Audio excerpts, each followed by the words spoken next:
और शेरनी रहा करते थे। उनका एक बेटा भी था जो कि बहुत ही ताकतवर और निडर होशियार था। उसका नाम बगीरा था। बगीरा बिल्कुल सफेद दूध जैसा था और बगीरा देखने में भी बहुत सुंदर लगता था। एक बार उनके जंगल में एक खतरनाक बाघ मानव आ जाता है। वो बहुत ताकतवर और बहुत खतरनाक था। उसने सभी जानवरों को इकट्ठा किया और उनसे बोला, सुनो सभी, मेरी बात ध्यान से सुनो। मैं इस जंगल पे अपना राज करने आया हूँ। सभी जानवर आज से मेरा हुक्म मानेंगे और अगर तुमने ऐसा नहीं किया तो मैं तुम्हें और तुम्हारे बच्चों को अपना शिकार बना लूंगा। समझ आ गई ना बात? सभी जानवर कमजोर होने की वजह से डर जाते हैं और उसके बाद स्वीकार कर लेते हैं और वो मानव बाघ अगले ही दिन से अपना हुक्म चलाकर किसी जानवर पर भोजन मंगाता तो किसी जानवर पर दूर नदी से पानी मंगाता और फिर उसे मजे से खाता पीता। उसने तो 2 ही दिन में जानवरों को बुरी तरह से थका दिया था। सभी जानवर उससे बहुत परेशान आ गए थे। वहीं से बगीरा गुजर रहा था। तभी उसे कुछ जानवर परेशान से खड़े दिखाई दिए। तब बगीरा उनके पास जाकर पूछता है, अरे तुम किस चिंता में खोए हुए हो? आखिर क्या बात है? बगीरा, दरअसल बात ऐसी है कि हमारे जंगल में 2-3 दिन पहले एक खतरनाक बाघ मानव घुस आया था। उसने हम सबसे कहा कि इस जंगल का राजा मैं हूँ, सब मेरा हुक्म मानेंगे और अगर तुमने ऐसा ना किया तो मैं तुम सबको मार डालूंगा। उसने हमें बहुत परेशान कर दिया है बगीरा। तो ये बात है, तो तुमने मुझे पहले बताया क्यों नहीं? मेरे होते हुए किसी की हिम्मत नहीं कि कोई तुम्हें नुकसान पहुंचाए। चलो मैं देखता हूँ उसे। तब सभी जानवर बगीरा को उस मानव बाघ तक ले जाते हैं। बगीरा को देखकर वो मानव बाघ बोलता है, अरे ये सफेद शेर तो बड़ा ही सुंदर है। आखिर कौन है? मैं तुम जैसे लुटेरों का अंत करने के लिए इस धरती पर आया हूँ। मेरे होते हुए तुम किसी पर हुक्म नहीं चला सकते। तुम्हारी इतनी मजाल, तुम मुझसे जुबान चलाओगे। मैं तुम्हें अभी सबक सिखाता हूँ। तब वो मानव बाघ बगीरा पर हमला कर देता है, लेकिन बगीरा भी उससे कम नहीं था। बगीरा उस पर जोरदार हमला करता है और उसे एक ही बार में चित कर देता है। मैंने बोला था कि तुम मेरे होते हुए किसी पर हुक्म नहीं चला सकते। मुझे छोड़ दो, मैं समझ गया। मैं अब इधर कभी वापस नहीं आऊंगा। तब वो वहाँ से अपनी जान बचाकर भाग जाता है। सभी जानवर बगीरा का शुक्रिया अदा करते हैं और उसकी जय जय करते हैं। लेकिन अगले दिन कुछ जानवर जब पानी पीने आते हैं तो देखते हैं कि पानी बिल्कुल सूख चुका था। ये देखकर सभी जानवर हैरान हो जाते हैं और तभी बगीरा के पास जाते हैं और उसे बताते हैं कि पानी के गड्ढे बिल्कुल सूख चुके हैं। ये सुनकर तो बगीरा भी परेशान हो जाता है और तभी वो अपने माता पिता के पास जाकर कहता है, सुनो बाबा, हमारे जंगल के दोनों गड्ढे पानी से सूख चुके हैं। उनमें अब कितना भी पानी नहीं रहा। मुझे अब दूसरे जंगल में जाना ही होगा और पता करना होगा कि नदी से पानी हमारे जंगल में क्यों नहीं आ रहा। अब तुम मुझे नहीं रोक सकते, मुझे जाकर पता करना ही होगा। तब बगीरा अपने दोस्त भालू को लेकर दूसरे जंगल की ओर निकल पड़ता है। उधर शेर और शेरनी बगीरा के दूसरे जंगल में जाने से बड़े परेशान थे।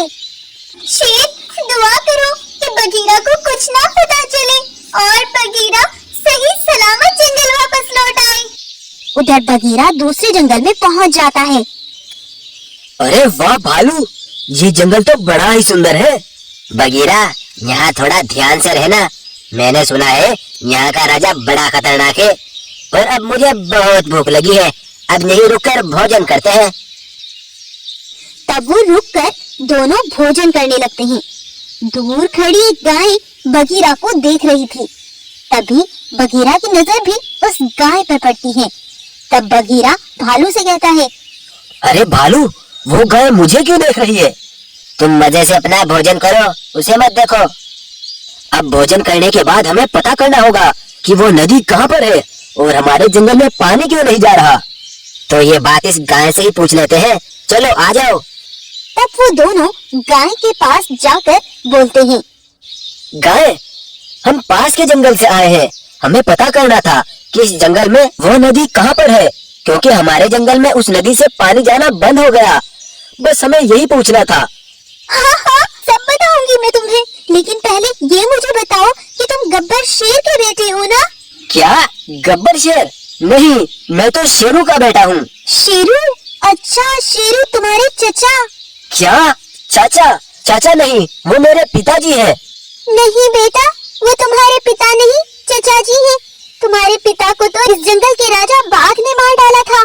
ये तुम क्या बोल रही हो? मुझे कुछ समझ नहीं आ रहा। बेटा, जब तुम बहुत छोटे थे, तुम्हारे पिता इस जंगल के एक ईमानदार राजा थे। वो हमेशा जानवरों के भले के बारे में सोचते थे, लेकिन बाघ बड़ा लालची और बड़ा खुदगर्ज था। वो जंगल पर किसी भी तरह राज करके रहना चाहता था, तो उसने अपने कुछ साथियों के साथ नदी के बीच में कुछ पत्थर लगाकर नदी से सभी जंगलों में जाने वाला पानी रोक दिया, जिससे जंगलों में पानी नहीं पहुंच पाया। तो अगले ही दिन सभी जंगलों के जानवर तुम्हारे पिता गब्बर शेर के पास आए। अरे गब्बर शेर, ये तुमने क्या किया? तुमने नदी के बीच पत्थर लगाकर हमारे जंगल का पानी क्यों रोक दिया? हाँ गब्बर शेर, ये तुमने बिल्कुल अच्छा नहीं किया। ये तुम क्या बोल रहे हो? मैंने तो ऐसा कुछ नहीं किया। तभी बाघ वहाँ पहुँचकर बोला, सुनो भाइयों, ये गब्बर शेर तुम्हें परेशान करना चाहता है। जरूर ये इसकी कोई चाल होगी। हाँ, बाघ बिल्कुल सही कहता है, ये इसकी कोई चाल है। हमें ऐसे राजा की कोई जरूरत नहीं है। गब्बर शेर कुछ कहता, उससे पहले ही बाघ ने धोखे से तुम्हारे पिता पर हमला करके उन्हें वहीं जान से मार डाला। कुछ देर बाद बाघ के सभी जानवर वहीं पर पहुंच जाते हैं। उनको देखकर सभी जानवर बोलते हैं, अरे बाघ, ये जानवर कौन है? ये सब मेरे ही साथी है। तुम्हें इनसे डरने की कोई जरूरत नहीं है। तो बाघ भाई, तुम इनसे बोलकर वो नदी से पत्थर हटवा दो। उसकी कोई जरूरत नहीं है। तुम सब यही पानी पीने आ जाया करना। लेकिन हमारे जंगल तो यहाँ से बहुत दूरी पर है। हम यहाँ कैसे रोज पानी पीने आएंगे? इस बात को लेकर हम गब्बर शेर के पास आए थे। ये तो सब मेरी ही एक चाल थी। उस नदी पर मैंने ही वो पत्थर लगवाए थे। अब शेर तो मर गया, तो अब इस जंगल पर मैं राज करूँगा। और अगर तुम्हें पानी पीना है तो यही आकर पीना होगा, नहीं तो मेरी तरफ से प्यासे मरो। ये सुनकर सभी जानवर बड़े हैरान हो गए थे। तो ये तुम्हारी एक चाल थी। तुम्हारी वजह से गब्बर शेर भी मारे गए। तुमने ये बिल्कुल अच्छा नहीं किया बाघ। तब सभी जानवर अपने अपने जंगल वापस लौट गए और तुम्हारे चचा शेरू तुम्हें अपने साथ लेकर दूसरे जंगल चले गए। सभी जानवरों के चले जाने के बाद बाघ ने जंगल में रुक जाने वाले जानवरों से ऐसा कहा, सुनो सभी जानवरों, मैं तुम्हें कोई नुकसान नहीं पहुंचाऊंगा, लेकिन दूसरे जंगल से पानी पीने जो भी नदी पर आएगा, मैं उसे अपना शिकार बना लूंगा। इस तरह से जो दूसरे जंगल का जानवर पानी पीने आता तो बाघ उसे अपना शिकार बना लिया करता था। कुछ दिन ऐसा ही चलता रहा। कुछ दिन बाद तुम्हारे चचा ने चुपके से अपनी नदी की ओर कुछ पानी खोल दिया, जिससे तुम्हारे जंगल के कुछ गड्ढों में पानी चला जाता था। लेकिन अब बाघ ने वो भी बंद करवा दिया है। बगीरा, तुम्हारे पिता बिल्कुल तुम्हारे जैसे ही थे, इसीलिए मैंने तुम्हें पहचान लिया था। अच्छा, तो इसी राज की वजह से मेरे चचा और चची मुझे यहाँ आने से रोकते थे। अब मुझे ही उस धोखेबाज बाघ का अंत करना होगा, तभी सभी जानवर सुख से रह सकते हैं। तब गाय बाघ से छुपकर बगीरा को लेकर जंगल में रहने वाले जानवरों के पास ले जाती है और उन्हें बताती है, सुनो भाइयों, ये हमारे पहले गब्बर शेर का बेटा बगीरा है। अरे हाँ, ये क्या बोल रहे हैं? बिल्कुल अपने सच पिता में का ये हमारे बेटा है। गब्बर शेर के बेटे हैं। क्या बोल रहे हैं? सच में ये हमारे गब्बर शेर का बेटा है। सुनो दोस्तों, उस बाघ से आसपास के जंगल के सारे जानवर परेशान हैं। उस धोखेबाज ने मेरे पिताजी को भी मार डाला था और अब उस नदी पर जो भी पानी पीने आता है वो बाघ उसे मार डालता है। इसीलिए अब हमें उसका अंत ही करना होगा। क्या तुम मेरा साथ दोगे? तब सारे जानवर बगीरा की बात पर राजी हो जाते हैं और उसका साथ देते हैं।